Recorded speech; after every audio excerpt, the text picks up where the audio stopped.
લીંબડી પોલીસે ખરવાણી ગામેથી 5 લાખથી વધુનો વિદેશી દારૂ જપ્ત કર્યો. 2 ઇસમ વિરુદ્ધ ગુનો નોંધ્યો.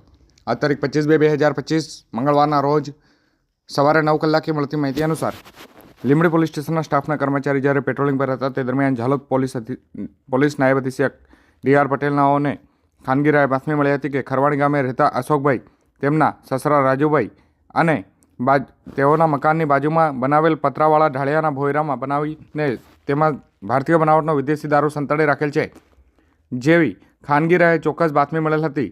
જે બાતમીના આધારે પોલીસ દ્વારા ખરવાણી ગામે રેડ કરવામાં આવી હતી, જેમાં આરોપી અશોકભાઈ જેઓ કે આગામી હોળી તહેવારમાં વેચાણ કરવા સારું ટુકડે ટુકડે ભારતીય બનાવટના વિદેશી દારૂ તથા ટીન બિયર કુલ પેટી નંગ 144 જેની કિંમત 5,65,200 રૂપિયાનો વિદેશી દારૂ જેને અલગ અલગ વાહનો મારફતે લાવી તેણીની સાસુના ઘરે બાજુમાં આવેલ પતરાના ઢાળિયામાં બનાવેલ ભોયરામાં સંતાડી રાખેલ હતો.